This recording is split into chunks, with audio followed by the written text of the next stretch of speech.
Ela o olhou nos olhos, sem uma única lágrima. A taça de vinho na mão dela era a mesma que ele, minutos antes, havia levantado para brindar a vida perfeita que eles construíram juntos. Ele confiou nela. Ele a amou. E por quê? Você se pergunta, ela faria isso? Por fortuna, por segredos, por uma ganância mortal que o consumiu por dentro e que, agora, ela usava para consumi-lo por fora. A queda dele, lenta e silenciosa, não foi um acidente.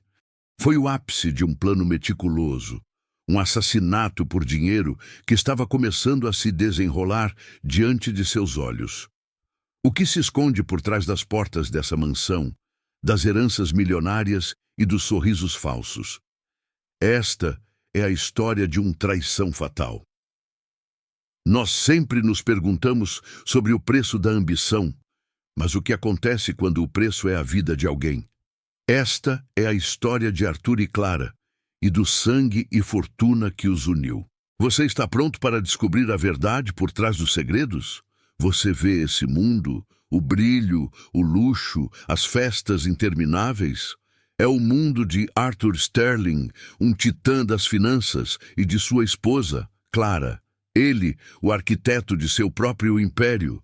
Ela, a rainha perfeita ao seu lado. Mas por baixo de toda essa opulência existia uma rachadura, uma fratura na base da sua união que poucos viam. Muitas pessoas nos perguntam como essas histórias de fortuna e poder terminam. Nós prometemos, nunca são como nos filmes. Elas são mais sombrias, mais profundas e mais pessoais.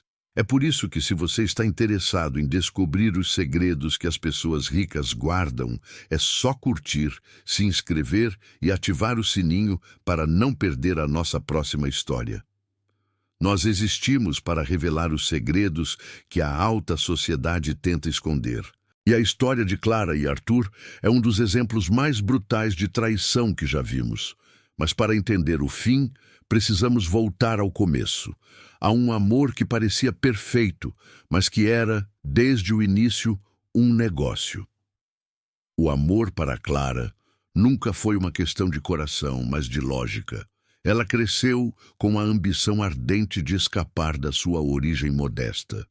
Estudou em escolas de elite por meio de bolsas, observando de longe o mundo que queria conquistar.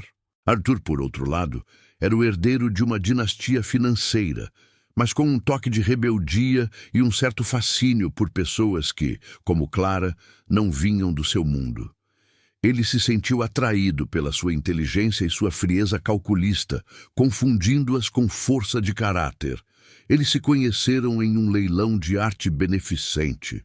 Arthur estava desinteressado, entediado com a superficialidade da sua bolha social, enquanto Clara estava lá, meticulosamente pesquisando o mercado, aprendendo sobre os objetos que, um dia, ela teria. Foi uma conversa de negócios disfarçada de flerte. Ela falava sobre o valor intrínseco de uma peça e ele falava sobre o valor de mercado. Aquela conversa inicial selou o destino deles. O casamento deles, aos olhos do mundo, foi a união de uma mente brilhante com um império de fortuna. Arthur via em Clara uma parceira que poderia solidificar e expandir seu legado. Clara via em Arthur a chave para a vida que sempre sonhou. A fachada de amor era tão convincente que até eles, por vezes, se enganavam, confundindo respeito mútuo e ambição com paixão. A mansão deles, na costa de Malibu, era um palácio de mármore e vidro, com uma vista deslumbrante do oceano. Mas a casa era mais do que apenas uma residência. Era uma fortaleza. As paredes pareciam sussurrar os segredos de negócios clandestinos e acordos feitos à meia-noite. Clara passava horas nos escritórios de Arthur, ajudando na organização de documentos, mas na realidade ela estava construindo um mapa mental de toda a sua fortuna. Arthur era fascinado pela inteligência de Clara, mas não entendia a ganância mortal que se escondia por trás de seus olhos. Ele achava que a ambição dela era saudável, um reflexo do seu próprio ímpeto. Mal sabia ele que ela não estava construindo o império deles, mas o império dela. O casamento era, para Clara, apenas a primeira etapa de um plano muito maior. As primeiras fissuras começaram a aparecer em pequenas coisas. Arthur se gabava de seus acordos secretos, de como ele driblava o sistema. Clara, em vez de reprovar, o incentivava sutilmente, fazendo perguntas precisas que o faziam revelar mais do que ele pretendia. Ela estava coletando provas, e ele, na sua arrogância, pensava que a estava tornando sua cúmplice. O que a uniu a ele foi a promessa de uma vida sem limites. Ele a prometeu o mundo, e ela aceitou, mas com uma ressalva silenciosa. Ela não seria apenas a coadjuvante, ela seria a protagonista. A vida que eles levavam era um teatro, e os papéis de marido e mulher eram apenas um disfarce para uma parceria de negócios de alto risco. Os amigos da alta sociedade os viam como o casal de ouro. Arthur, o carismático magnata, e Clara, a intelectual elegante. Ninguém percebia a frieza que existia por trás dos sorrisos de festa. A comunicação deles era quase totalmente pragmática, girando em torno de investimentos, eventos sociais e o status da família. Traição ela já estava plantada no solo de seu relacionamento. Era uma semente invisível que a cada dia, regada por fortuna e poder, crescia silenciosamente. O casamento deles era uma farsa, um contrato social que ambos assinaram, cada um com sua própria agenda oculta. Era uma parceria perfeita, até que um dos parceiros decidiu que não precisava do outro. Por que você acha que as histórias de riqueza e poder são tão fascinantes? Porque elas nos mostram o quão longe as pessoas estão dispostas a ir para conseguir o que querem. Para Clara, ir longe significava abandonar seus princípios e mergulhar de cabeça em um mundo onde o dinheiro comprava tudo, até mesmo a verdade. O assassinato por dinheiro não foi um ato impulsivo, foi a consequência lógica de uma vida inteira de ambição desenfreada. A história que você está prestes a ouvir não é sobre um crime de paixão, mas sobre um crime de cálculo, uma obra de arte fria e meticulosa que culminou no sangue e fortuna. O império de Arthur não foi construído apenas em pilares de aço e concreto, mas também em segredos e acordos obscuros. Seus negócios se estendiam por setores questionáveis, desde a extração de minerais em países instáveis até investimentos em tecnologias de vigilância. A alta sociedade, com sua fachada de moralidade, preferia ignorar a origem de sua fortuna, desde que pudessem desfrutar de seus coquetéis e festas. Arthur era a personificação do sucesso, um self-made man que havia herdado muito e conquistado ainda mais. A vida dele era uma celebração constante de seu próprio poder. A mansão, com seus corredores infinitos e suas paredes forradas de seda, era o palco perfeito para essa performance. Clara se movimentava por aquele cenário como uma atriz, interpretando a esposa devota e a anfitriã perfeita. Ela organizava os jantares, comandava os empregados e se tornava o centro das atenções, mas nunca deixava de observar. Cada conversa, cada sussurro, cada olhar furtivo era uma peça de informação valiosa que ela armazenava em sua memória. Ela estava montando um quebra-cabeça e as peças eram os segredos de Arthur. Os rumores sobre a origem de sua riqueza circulavam nos bastidores. Falava-se de um sócio que desapareceu misteriosamente, de contratos que pareciam bons demais para ser verdade e de uma fortuna que havia triplicado em um único ano. A alta sociedade, com sua sede insaciável por fofocas, adorava especular, mas ninguém tinha coragem de questionar Arthur diretamente. Ele era o Sol em torno do qual todos os planetas giravam. Clara, por outro lado, ouvia atentamente, sorrindo e fingindo ignorância, enquanto a engrenagem em sua mente trabalhava sem parar. Arthur, em sua arrogância, a via como um troféu, uma bela e inteligente mulher que adornava sua vida. Ele gostava de mostrá-la para seus amigos, de se gabar de como a descobriu. Mas Clara não era uma descoberta. Ela era uma conquistadora. O luxo que a cercava não era um presente, era um direito que ela havia conquistado. A cada vestido de alta costura, a cada joia reluzente, ela se lembrava do motivo pelo qual estava ali: o poder. E para ela, poder era a coisa mais sedutora do mundo. A ganância mortal dela era silenciosa, sutil. Ela nunca pedia nada. Em vez disso, ela plantava ideias na cabeça de Arthur, o incentivando a assumir riscos ainda maiores, a expandir seu império em direções cada vez mais duvidosas. Ela o fazia sentir que as decisões eram dele, quando, na verdade, ela estava guiando cada passo. Era uma manipulação magistral, um jogo de xadrez onde ela estava sempre 10 lances à frente. A traição dela não foi um ato, mas um processo. O casamento se tornou uma aliança estratégica. Eles se moviam juntos nos eventos sociais, sorrindo para as câmeras, mas a intimidade havia desaparecido há muito tempo. A mansão era enorme demais para ser preenchida por 2 pessoas que se tornaram estranhas, vivendo sob o mesmo teto.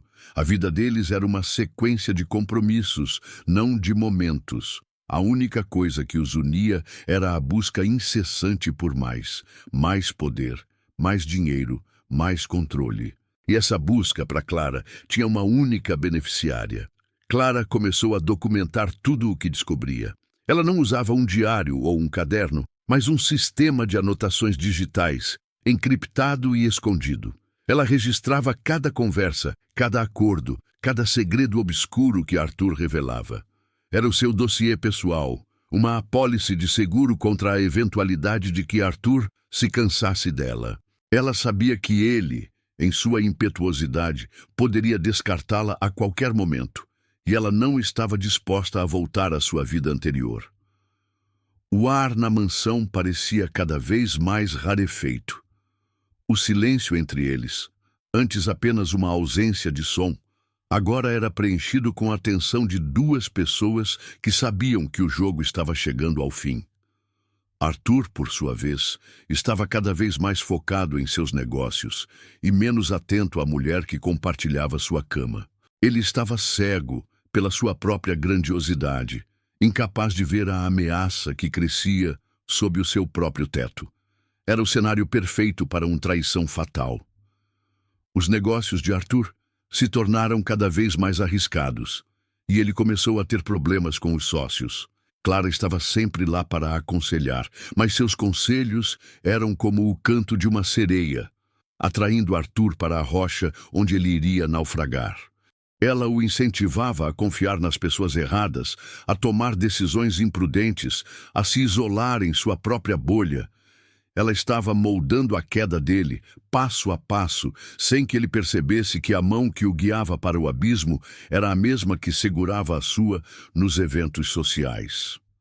A vida deles era um paradoxo. Por um lado, o luxo e a exposição pública. Por outro, uma solidão profunda e uma frieza assustadora. Eles viviam em um mundo de aparências, mas o que estava por baixo era um pântano de ambição e mentiras. O assassinato por dinheiro não seria um ato de raiva, mas de frieza. Seria a conclusão lógica de uma relação que, desde o princípio, foi baseada na busca por fortuna. Os empregados da mansão notavam a mudança, o ar pesava e as risadas de Arthur se tornaram mais raras. Clara, por outro lado, se tornava cada vez mais serena, mais controlada. Ela era a calmaria antes da tempestade, o sorriso congelado que antecede o inverno. Ninguém poderia imaginar que essa mulher, tão elegante e educada, seria a responsável por um ato de sangue e fortuna. Arthur começou a se tornar mais recluso, confiando em poucas pessoas, e a única pessoa em quem ele confiava cegamente era Clara. Ele pensava que, no final das contas, ela era sua âncora, a única pessoa que o entendia. A ironia da situação era brutal. A pessoa que ele via como seu porto seguro era, na verdade, a tempestade que o levaria à ruína. O destino dele estava selado, e ele não fazia a menor ideia. A vida de Arthur se tornou uma peça de teatro, e Clara, a diretora e roteirista. Ela controlava a narrativa, os diálogos e o final. Ele, o protagonista, interpreta seu papel de magnata com perfeição, sem saber que o seu último ato já havia sido escrito. Ela estava pronta para a próxima cena, onde ela se tornaria a única herdeira de todo esse império. O que leva uma pessoa a planejar a queda do próprio marido? Não é ódio. É algo muito mais frio e calculista. É a certeza de que a recompensa vale o risco. É a ambição se transformando em uma força da natureza, uma avalanche que não pode ser parada. E essa força, essa ganância mortal, estava prestes a devastar a vida de Arthur. O tempo era o grande aliado de Clara. Ela não tinha pressa. Ela estava construindo o cenário perfeito para a tragédia. Ela estava esperando o momento certo, o ponto de não retorno, onde a ação dela pareceria a única solução. E o que era esse ponto de virada? Era o segredo que Arthur guardava com mais fervor. Um segredo que, ao ser revelado, transformaria Clara de esposa devota em executora de seu próprio marido. A história de Arthur e Clara é um alerta. Um lembrete de que o poder corrompe e que a ambição, quando não controlada, pode se tornar uma força destrutiva. O que eles tinham não era amor, mas uma transação. E toda transação tem um preço. E no caso deles, o preço era a vida. A história estava prestes a dar uma virada, e o que viria a seguir seria o catalisador para um crime perfeito. Em seu mundo de luxo, Clara estava sozinha. Sua verdadeira companhia não era Arthur, mas sim a ambição que a consumia. Ela vivia uma vida de máscaras, e a cada dia ela se aprofundava mais e mais em seu papel. A verdadeira Clara, aquela mulher fria e calculista, estava escondida sob a pele da esposa perfeita, esperando o momento certo para revelar a sua verdadeira face. E nesse momento você vai ver, estava mais perto do que você imagina. A vida deles era um castelo de cartas, e Clara, a arquiteta paciente, esperava a carta certa para derrubar tudo. A carta veio na forma de um documento, um testamento secreto que Arthur, em um momento de desconfiança e paranoia, havia redigido sem o conhecimento de Clara. Ele temia que seus negócios obscuros pudessem manchar a reputação de sua família. Então, ele redigiu um documento que daria o controle de sua fortuna a uma fundação de caridade, com uma pequena parcela para Clara, para que ela pudesse manter seu estilo de vida. A descoberta desse testamento foi o ponto de virada, o momento em que a máscara de Clara finalmente rachou. O testamento, guardado em um cofre na suíte de Arthur, não era apenas um documento. Era uma declaração de desconfiança, uma traição silenciosa que ressoou nos corredores da mansão. Clara o descobriu por acaso, enquanto procurava por um documento fiscal. A tinta fresca no papel parecia gritar o nome dela, não como herdeira, mas como uma convidada de última hora. O pequeno apartamento de Nova York, que ela havia sonhado em ter, se tornaria seu único bem, enquanto bilhões seriam destinados à caridade. A promessa de uma vida sem limites se desfez em um instante. Herança assassina se tornava, na verdade, uma herança de migalhas. A reação de Clara não foi de raiva, mas de um silêncio mortal. Ela pegou o documento, leu e releu cada palavra, e uma frieza gelada tomou conta de sua alma. A traição de Arthur não era apenas um ato de desconfiança, era uma humilhação. Ele a via não como sua parceira, mas como uma esposa troféu, alguém que deveria ser cuidada após sua morte, e não alguém que deveria assumir o controle de seu império. A ambição dela, aquela força que a moveu a vida inteira, se transformou em ódio puro. O amor que ela fingia ter por ele se transformou em uma ganância mortal incontrolável.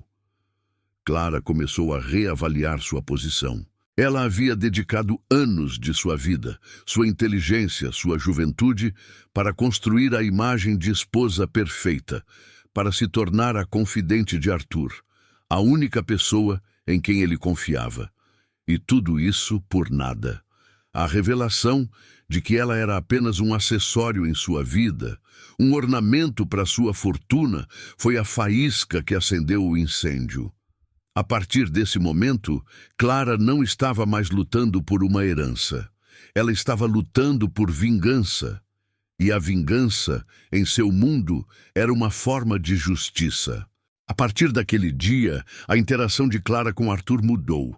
O sorriso dela se tornou mais tênue, mas a sua atenção se tornou mais intensa. Ela começou a fazer perguntas ainda mais detalhadas sobre seus negócios, sobre suas dívidas, sobre seus inimigos. Arthur, em sua arrogância, pensava que ela estava apenas se interessando mais por seus negócios. Ele não percebia que ela estava coletando informações, montando uma lista de razões para justificar sua queda, seu assassinato por dinheiro. Ela observava Arthur com um olhar de predadora. Cada movimento, cada palavra, cada decisão. Ela notou a forma como ele tremia as mãos quando falava sobre um acordo que deu errado. A forma como ele ficava pálido quando recebia um telefonema de um sócio que o estava pressionando. A sua ajuda se tornou uma forma de tortura psicológica sutil. Ela o incentivava a arriscar mais, a mentir mais, a se enterrar ainda mais em um pântano de problemas legais e morais. Ela estava preparando o cenário para o sangue e fortuna. Em seu mundo de luxo, Clara estava se tornando uma fantasma. Ela se movia em silêncio pelos corredores da mansão e a sua presença, antes calorosa, se tornava fria. Arthur, com sua mente ocupada com negócios e ameaças, não percebeu a mudança. Ele estava muito ocupado com a sua própria vida para notar a ausência de calor, de paixão, de tudo o que um dia uniu o casal, mesmo que de forma superficial. A distância entre eles se tornou um abismo que Clara estava preparando para ser a sepultura de Arthur. Uma traição fatal que ela sentiu foi o estopim. Ele, que havia prometido o mundo a ela, agora a limitava a um apartamento e uma renda mensal. Era uma afronta pessoal, um golpe no seu ego. Ela não era mais uma mulher em busca de uma vida melhor. Ela era uma mulher que havia sido traída e que faria de tudo para se vingar. O preço da fortuna, ela sabia, não era apenas dinheiro, era poder, era respeito, era a certeza de que ela nunca mais voltaria para a vida que ela tentou fugir. Clara passou noites sem dormir, pensando em cada detalhe do plano. Ela contratou um detetive particular de forma anônima para investigar a fundo os negócios de Arthur.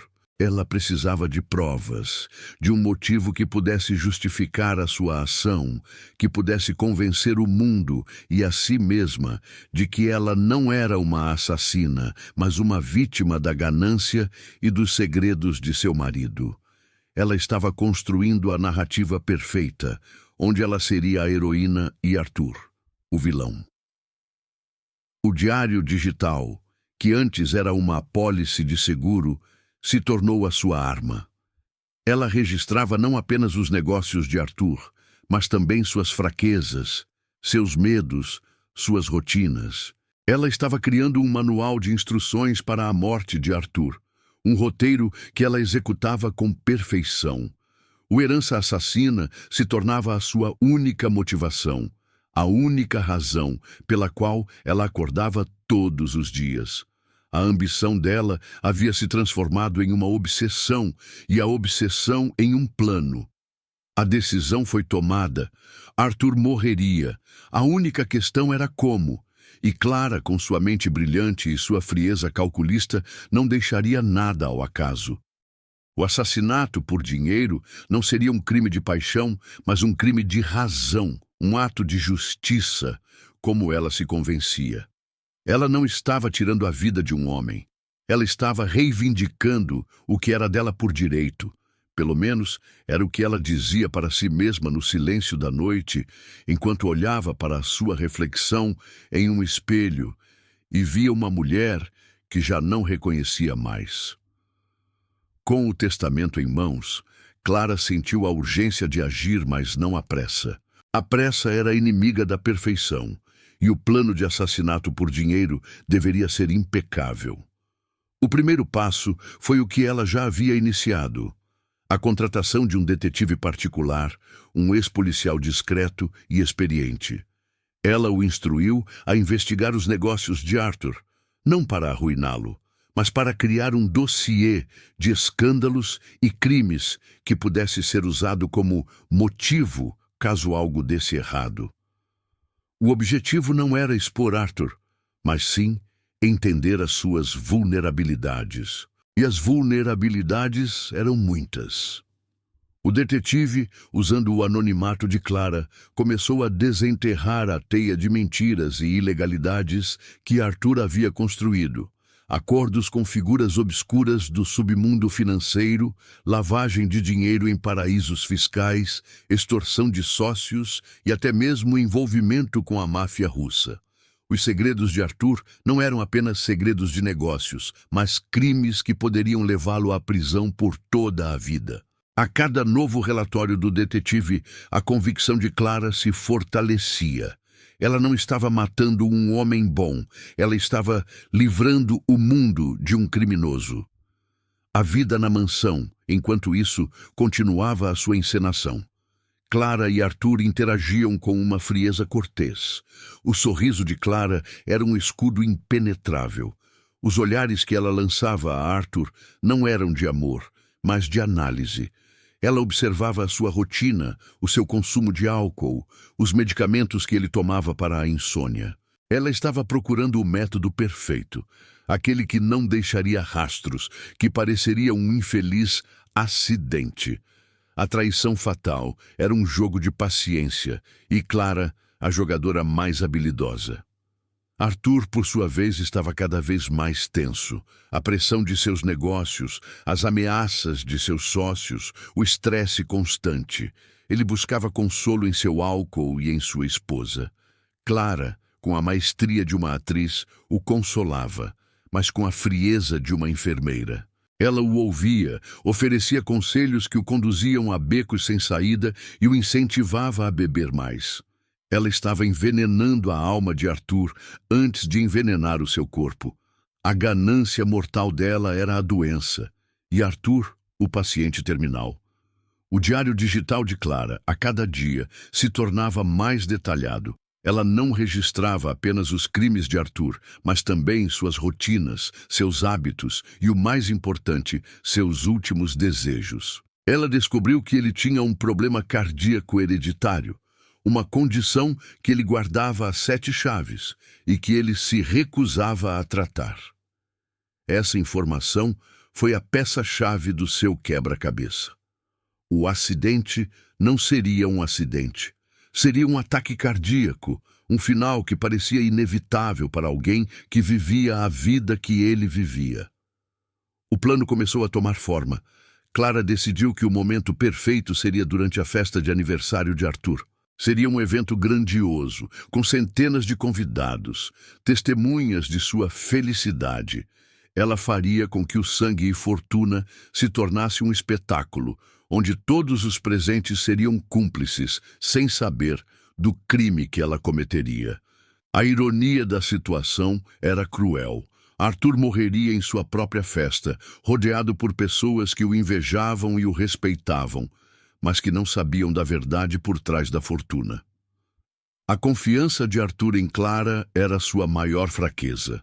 Ele a confidenciava tudo, desde os problemas com sócios até os seus medos. Ele não percebia que ela estava ouvindo cada palavra com uma frieza clínica, como um médico que ouve os sintomas de um paciente que não tem salvação. A traição dela era completa, total. Ela não era mais a esposa de Arthur. Ela era a sua algoz.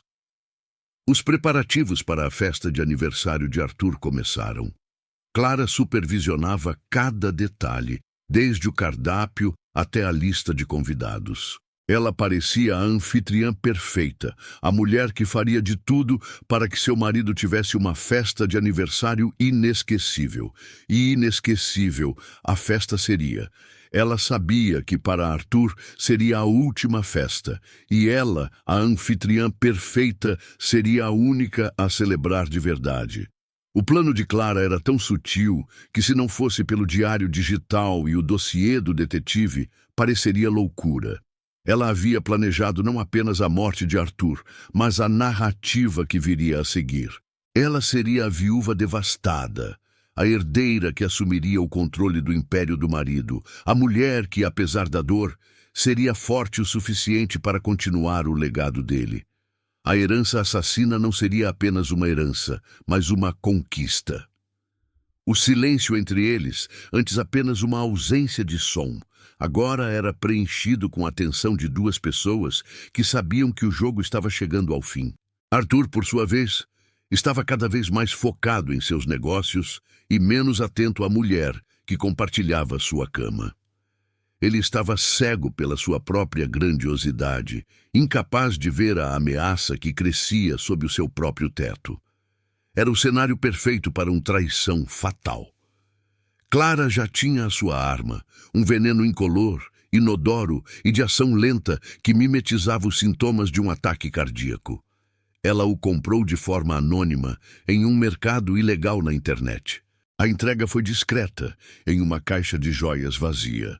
A ironia da situação não a escapou. O objeto mais caro e luxuoso da mansão guardava o segredo mais sujo e mortal. A ganância mortal dela havia chegado ao seu ápice. O plano de Clara era uma obra de arte do mal. Ela pensava em cada detalhe, cada movimento, cada palavra. Ela ensaiava a sua reação, a sua expressão de choque, as suas lágrimas falsas. Ela estava pronta para a performance de sua vida, onde o palco era a sua mansão, o público era a alta sociedade e o protagonista, o seu próprio marido, que morreria sem saber que a mão que o envenenou era a mesma que ele segurava nos eventos sociais. A história de Clara é um lembrete de que o mal não é sempre óbvio. Ele pode se esconder por trás de um sorriso, de um vestido de grife, de uma vida de luxo e opulência. O assassinato por dinheiro não é um crime de paixão, mas de cálculo. E para Clara, cada cálculo a levava mais perto de sua fortuna e mais longe de sua humanidade. O que você faria se tivesse que escolher entre sua consciência e seu sonho? A noite de 14 de agosto de 2025. A mansão de Arthur Sterling, na costa de Malibu, estava em chamas de luz e som. A festa de aniversário de Arthur era um evento digno da realeza. O ar estava pesado com o cheiro de flores exóticas, o som de risadas falsas e o burburinho da alta sociedade. Clara, em um vestido de gala que parecia ter sido esculpido em sua pele, era a anfitriã perfeita, a rainha de seu castelo. A betrayal que ela iria cometer seria o clímax de uma vida inteira de preparação. Arthur, o centro das atenções, estava no auge de sua arrogância. Ele se gabava de seus negócios, de sua fortuna e de sua esposa. Clara, com um sorriso de 1000 megawatts, o ouvia e o elogiava, mas em seus olhos uma frieza de gelo se instalava. Ela sabia que a performance de Arthur estava chegando ao fim. O Killer Inheritance estava a apenas um passo de se tornar realidade. Ela se movia entre os convidados, misturando-se com a multidão, enquanto a contagem regressiva para o Murder for Money se desenrolava em sua mente. No momento em que os convidados começaram a se reunir para o brinde, Clara agiu. Ela foi até a cozinha, onde a equipe de garçons estava preparando as taças de champanhe. Ela pediu uma taça de vinho tinto para Arthur, alegando que o champanhe não estava de acordo com o seu gosto. A taça, cheia de vinho, era o recipiente da morte.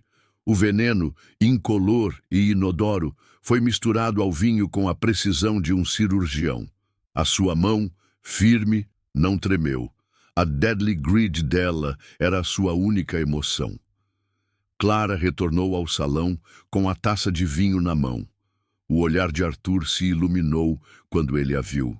Ele, em sua arrogância, pensou que ela estava ali para salvá-lo da monotonia da festa.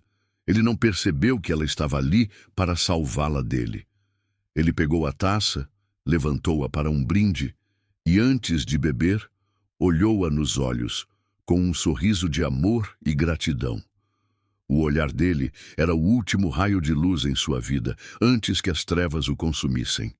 O fatal betrayal se tornava um ato de teatro, onde os atores eram as vítimas e os algozes. Ele bebeu o vinho todo de uma vez, com a alegria de quem não tem nada a temer. A ação do veneno foi sutil. Arthur continuou a conversar, a sorrir, a se gabar.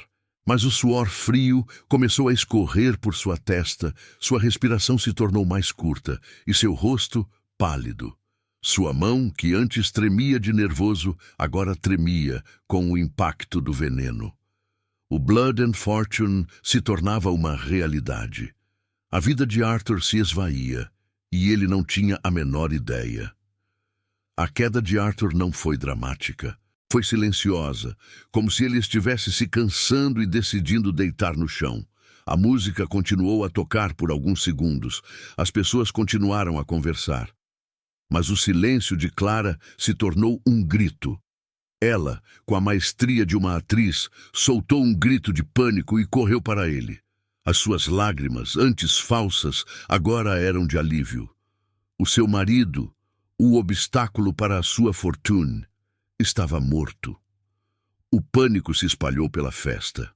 A música parou e os convidados se reuniram ao redor de Arthur. Clara, ajoelhada ao lado dele, com a cabeça apoiada em seu peito, soluçava. "Arthur, não! Por favor, não!" Ela gritava, mas em sua mente ela pensava, "Finalmente!" A sua atuação era tão convincente que ninguém suspeitou que ela era a assassina. Ela era a viúva devastada, a mulher que perdeu o amor de sua vida. Os secrets de seu crime estavam escondidos por trás de suas lágrimas de crocodilo. Os paramédicos chegaram rapidamente, mas já era tarde demais. Arthur Sterling estava morto. A causa da morte, para todos os presentes, era um ataque cardíaco fulminante. A vida de estresse, a pressão dos negócios, o coração fraco. A narrativa de Clara se encaixava perfeitamente. O Murder for Money não foi apenas um crime, foi uma obra de arte, uma história que ela havia escrito e que agora se tornava a sua realidade. A vida que ela havia sonhado estava a apenas um passo de se tornar realidade, e o único obstáculo estava morto. A cena era caótica, mas Clara estava no controle. Ela se levantou, secou as lágrimas e, com uma voz de autoridade, pediu para que os convidados se retirassem. Ela era a nova rainha daquele castelo, e sua primeira ordem foi para que todos fossem para casa. Ela se tornou a viúva forte e corajosa, a mulher que assumiria o controle do império do marido. O plano de Killer Inheritance estava em andamento, e nada, nem a polícia, nem a culpa, a deteria. A morte de Arthur para todos era uma tragédia. Para Clara, era uma libertação. Ela se sentou em uma poltrona, olhou para o corpo de seu marido, e em seu rosto uma expressão de alívio, de paz, de satisfação. O dinheiro, a fortuna, o poder. Tudo isso era dela agora. O preço ela havia pago com a vida de Arthur. E para ela, valeu a pena. A história de amor deles terminou e a sua história de poder e riqueza estava apenas começando. O fatal betrayal se tornava o início de uma nova vida. A polícia chegou, mas a investigação foi rápida e superficial. O laudo médico confirmou o ataque cardíaco. Não havia sinais de violência, nem de envenenamento. O veneno, de ação lenta e indetectável, havia feito o seu trabalho. Clara, com a ajuda de seu advogado, lidou com a polícia com a serenidade de uma mulher que não tem nada a esconder. Ela era a viúva perfeita, a mulher que o mundo admiraria e que ninguém, exceto ela, saberia da verdade. Os Secrets estavam seguros. A morte de Arthur Sterling não foi apenas uma tragédia pessoal. Foi um terremoto que abalou a alta sociedade. Os jornais e noticiários falavam sobre o homem que tinha tudo e sobre sua morte súbita. A narrativa oficial, orquestrada por Clara e seu advogado, era a de um ataque cardíaco fulminante causado por anos de estresse nos negócios. A polícia, com o laudo médico em mãos e sem evidências de crime, encerrou o caso em tempo recorde. Para o mundo, Arthur havia morrido de causas naturais. Para Clara, a primeira parte do seu plano de assassinato por dinheiro havia sido executada com perfeição. O funeral de Arthur foi uma demonstração de poder e hipocrisia. A mansão, antes palco de festas, agora estava cheia de pessoas que, na verdade, estavam lá para ver a viúva e especular sobre o futuro da fortuna de Arthur. Clara, vestida de preto, com um véu sutil, interpretava o papel de viúva inconsolável com uma perfeição digna de um Oscar. Seus soluços pareciam vir do fundo da alma, mas por dentro ela estava calculando cada passo, cada olhar, cada palavra. A ganância mortal dela era a única coisa real naquele teatro de emoções falsas.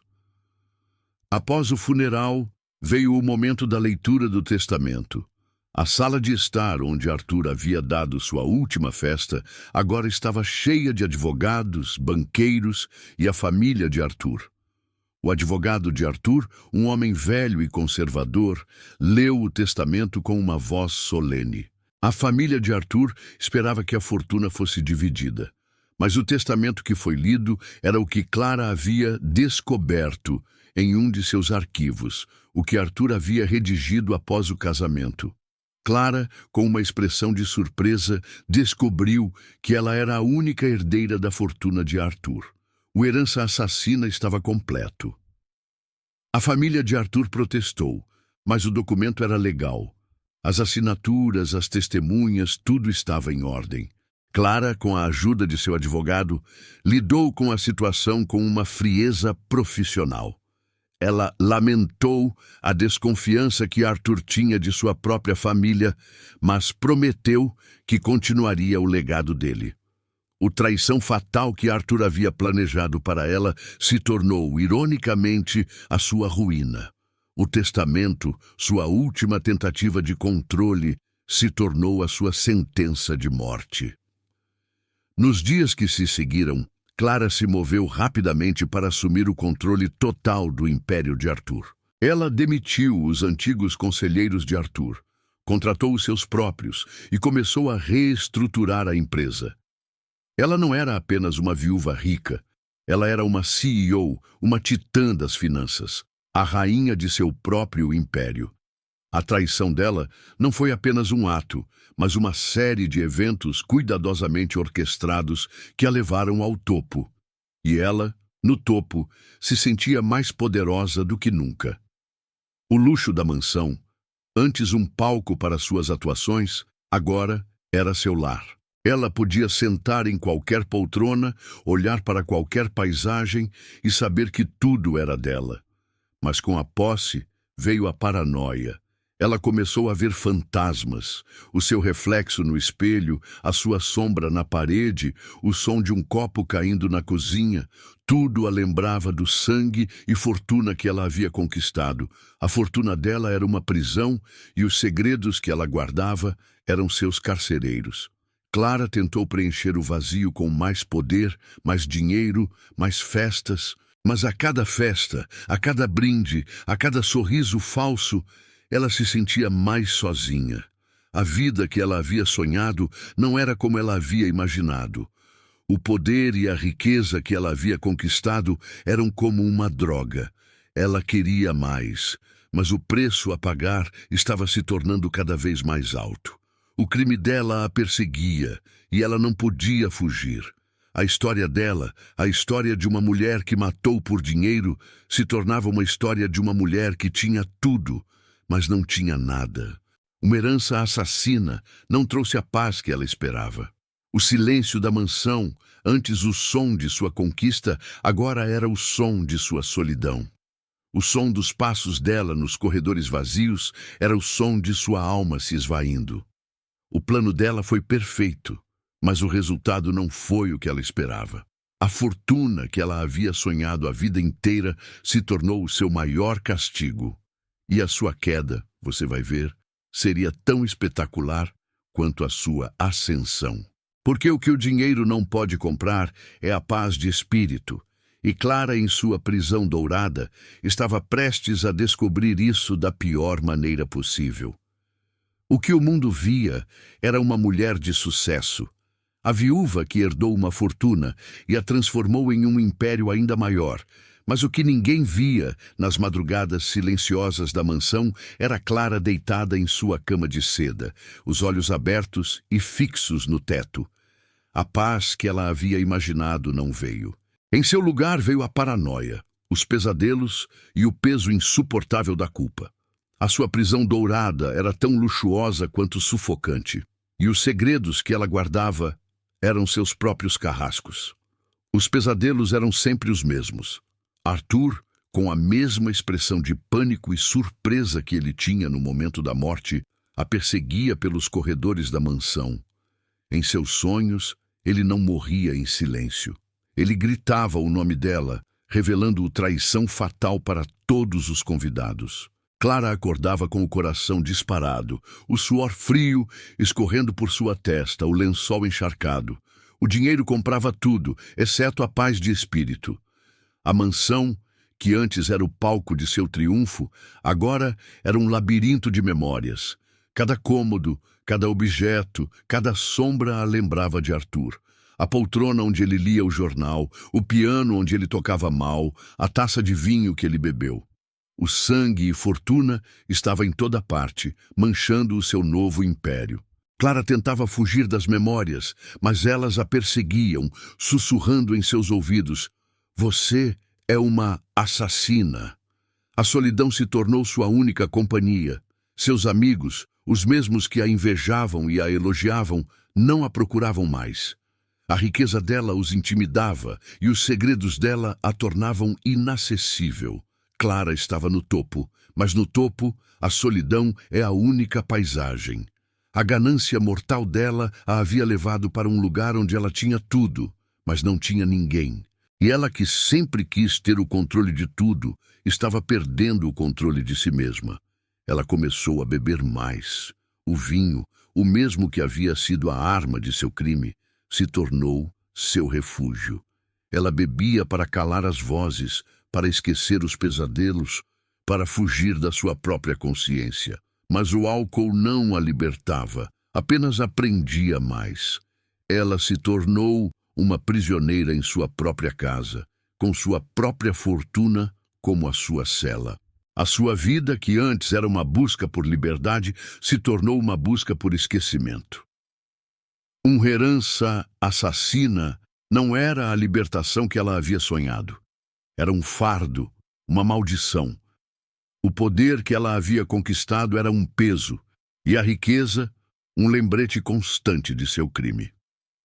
A sua vida, que parecia um conto de fadas para o mundo exterior, era, na verdade, um pesadelo. Ela tinha tudo, exceto a única coisa que importava: a paz. E a sua queda, você vai ver, estava a apenas um passo de distância. A carta chegou em uma manhã chuvosa. Não tinha remetente, nem endereço de retorno. A caligrafia era antiga, formal e o papel de alta qualidade. Clara abriu a carta com as mãos tremendo, a paranoia a consumindo por completo. A carta continha apenas uma frase: "Eu sei o que você fez." O mundo de Clara desmoronou. A sua paranoia se transformou em pânico. Ela pensou em todos os inimigos de Arthur, em todos os seus sócios traídos, em todos os seus concorrentes. Quem sabia? A sua traição perfeita não era tão perfeita assim. O assassinato por dinheiro não havia sido um segredo para sempre.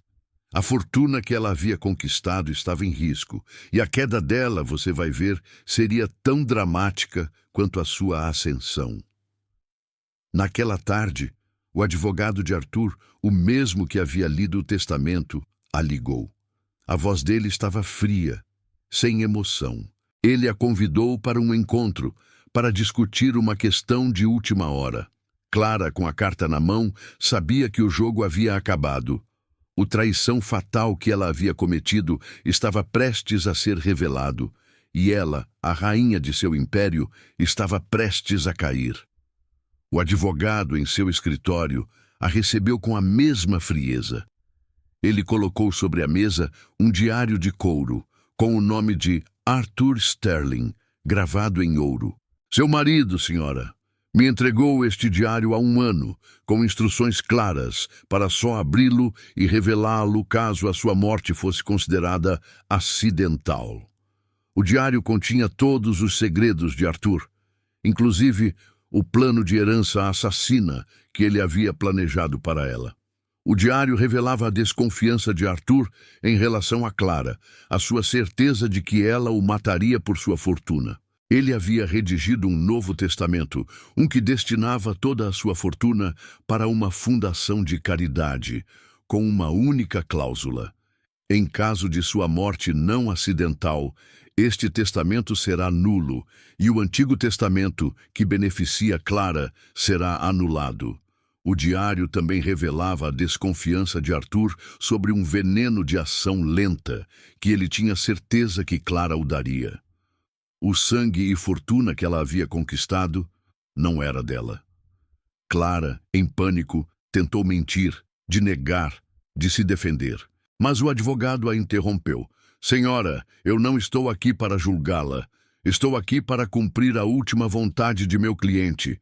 Em caso de sua morte acidental, o testamento original que a beneficiava seria lido. Em caso de sua morte não acidental, ele me deu a instrução de revelar este diário à polícia e à mídia e de dar todo o dinheiro para uma fundação de caridade. O assassinato por dinheiro dela não a havia levado para a liberdade, mas para a prisão. O advogado, sem uma única emoção, entregou-lhe uma cópia do diário. Você tem uma escolha, senhora: confessar e talvez conseguir uma pena mais leve, ou esperar que a polícia descubra a verdade por conta própria. Clara olhou para o diário, para o rosto do advogado e para o seu próprio reflexo na janela. Ela viu a mulher que ela havia se tornado, uma assassina, uma criminosa, uma prisioneira de sua própria ambição. A sua queda, ela sabia, era inevitável. Clara confessou. A polícia, com o diário em mãos e com a confissão de Clara, reabriu o caso.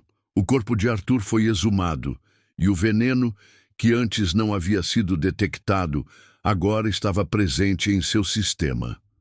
O julgamento de Clara foi um espetáculo midiático.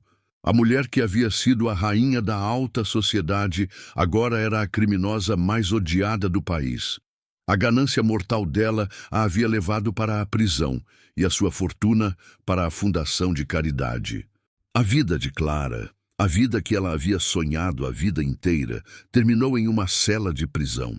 Ela havia conquistado o poder, a riqueza, a fortuna, mas ela havia perdido a sua liberdade, a sua paz e a sua humanidade. O plano dela foi perfeito, mas o preço ela havia pago com a sua própria vida. E assim, a história de Clara Sterling, a mulher que matou o próprio marido por dinheiro, chega ao fim. A sua busca incansável por uma vida de luxo e poder a levou para um lugar onde a única vista era a de grades e muros de concreto. Ela havia conquistado o mundo, mas em sua conquista ela havia perdido a sua alma. A fortuna que ela havia sonhado a vida inteira se tornou a sua prisão, e os segredos que ela guardava, o seu castigo. A história de Clara é um lembrete cruel de que a ambição, quando não é controlada, pode se tornar uma força destrutiva. O poder e a riqueza que ela tanto desejou eram efêmeros. O que ela conquistou com a traição de seu marido, ela perdeu com a sua confissão. A sua vida, que parecia um conto de fadas para o mundo exterior, era, na verdade, um pesadelo. E o pesadelo ela viveu até o fim de seus dias. O que você faria por uma fortuna? O que você está disposto a sacrificar para ter uma vida de luxo e poder? A história de Clara nos mostra que o dinheiro pode comprar tudo, exceto a única coisa que realmente importa, a paz de espírito. E sem isso, não há riqueza, não há poder, não há fortuna que possa te salvar. A verdadeira herança assassina não foi a fortuna de Arthur, mas a culpa que ela carregou até o fim. A história de Arthur e Clara é um alerta, um lembrete de que a ganância é um veneno de ação lenta, que corrói a alma e destrói tudo o que toca. O assassinato por dinheiro não foi o final da história, mas o começo de uma tragédia que se desenrolou em uma prisão de paredes de mármore e grades de aço. O que realmente importa, a história nos mostra, não é o que você tem, mas o que você é. E Clara, em sua ganância mortal, havia se tornado nada. E chegamos ao final dessa história de traição fatal, assassinato por dinheiro e sangue e fortuna. A história de Clara Sterling nos ensina que o desejo por riqueza e poder pode ser um caminho sem volta, que leva a um destino trágico. A vida que ela tanto sonhou se tornou sua própria prisão, e os segredos que ela guardava a consumiram por completo. Mas e você? O que você aprendeu com essa história? Se você gostou de desvendar os mistérios por trás do dinheiro e do poder, não se esqueça de se inscrever no nosso canal, ativar o sininho e curtir este vídeo. Nós existimos para te mostrar que, por trás das manchetes e dos sorrisos falsos, existe uma realidade muito mais sombria e fascinante. O Herança Assassina de Clara é apenas uma das muitas histórias que o dinheiro pode comprar. Deixe nos comentários a sua opinião. Você acha que a ganância mortal de Clara foi justificada? Você faria o mesmo que ela por uma fortuna? Compartilhe este vídeo com um amigo que adora uma boa história de crime e mistério. Nós queremos ouvir a sua opinião e interagir com você, para que possamos trazer mais histórias como esta. A história de Clara é um lembrete de que o dinheiro pode comprar mansões, carros, joias, mas não pode comprar a paz de espírito. E sem isso, a vida, por mais luxuosa que seja, não tem valor. O que é mais importante para você? O poder de ter uma fortuna ou a liberdade de não precisar de uma? Pense nisso.